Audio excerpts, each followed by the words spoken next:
Discours de Victor Hugo, Détruire la misère, 9 juillet 1849.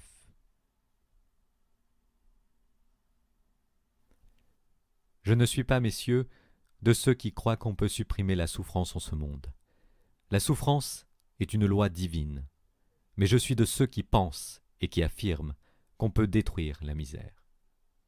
Remarquez-le bien, messieurs, je ne dis pas diminuer, amoindrir, limiter, circonscrire, je dis détruire. La misère est une maladie du corps social comme la lèpre était une maladie du corps humain. La misère peut disparaître comme la lèpre a disparu. Détruire la misère.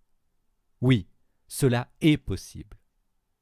Les législateurs et les gouvernants doivent y songer sans cesse, car en pareille matière, tant que le possible n'est pas le fait, le devoir n'est pas rempli. La misère, messieurs. J'aborde ici le vif de la question. Voulez-vous savoir où elle en est, la misère? Voulez-vous savoir jusqu'où elle peut aller, jusqu'où elle va? Je ne dis pas en Irlande, je ne dis pas au Moyen-Âge, je dis en France, je dis à Paris et au temps où nous vivons. Voulez-vous des faits? Il y a dans Paris... Mon Dieu, je n'hésite pas à les citer, ces faits. Ils sont tristes mais nécessaires à révéler. Et tenez, s'il faut dire toute ma pensée, je voudrais qu'il sortît de cette assemblée, et au besoin j'en ferai la proposition formelle, une grande et solennelle enquête sur la situation vraie des classes laborieuses et souffrantes en France. Je voudrais que tous les faits éclatassent au grand jour. Comment veut-on guérir le mal si l'on ne sonde pas les plaies? Voici donc ces faits.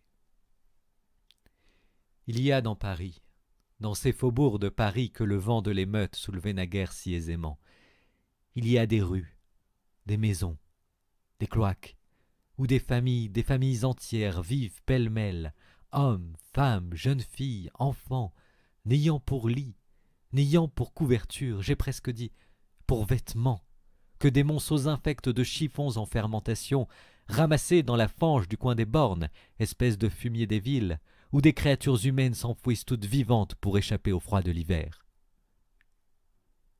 Voilà un fait. En voici d'autres. Ces jours derniers, un homme, mon Dieu, un malheureux homme de lettres, car la misère n'épargne pas plus les professions libérales que les professions manuelles. Un malheureux homme est mort de faim à la lettre, et l'on a constaté après sa mort qu'il n'avait pas mangé depuis 6 jours.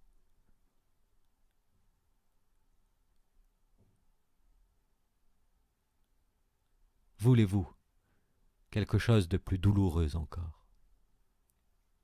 Le mois passé, pendant la recrudescence du choléra, on a trouvé une mère et ses 4 enfants qui cherchaient leur nourriture dans les débris immondes et pestilentiels des charniers de Montfaucon.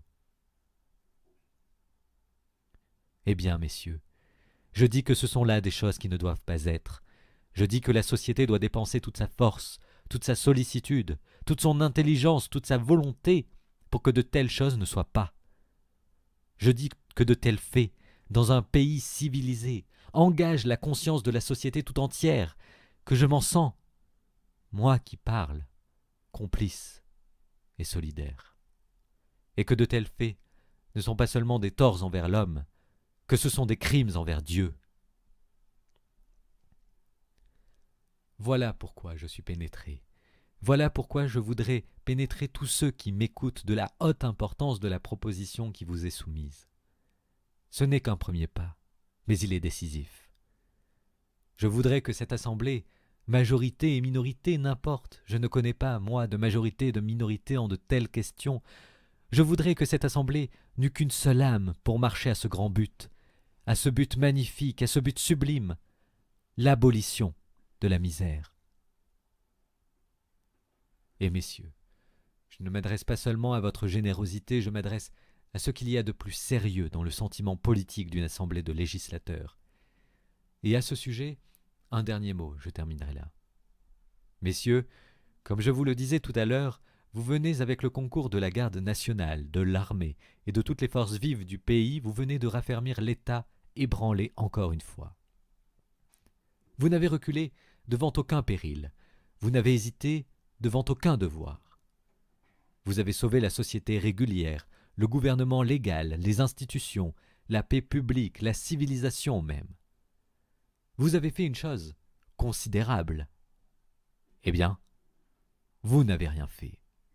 Vous n'avez rien fait, j'insiste sur ce point, tant que l'ordre matériel raffermi n'a pas pour base l'ordre moral consolidé. Vous n'avez rien fait tant que le peuple souffre. Vous n'avez rien fait tant qu'il y a au-dessous de vous une partie du peuple qui désespère. Vous n'avez rien fait tant que ceux qui sont dans la force de l'âge et qui travaillent peuvent être sans pain, tant que ceux qui sont vieux et ont travaillé peuvent être sans asile, tant que l'usure dévore nos campagnes, tant qu'on meurt de faim dans nos villes, tant qu'il n'y a pas des lois fraternelles, des lois évangéliques qui viennent de toutes parts en aide aux pauvres familles honnêtes, aux bons paysans, aux bons ouvriers, aux gens de cœur. Vous n'avez rien fait tant que l'esprit de révolution a pour auxiliaire la souffrance publique.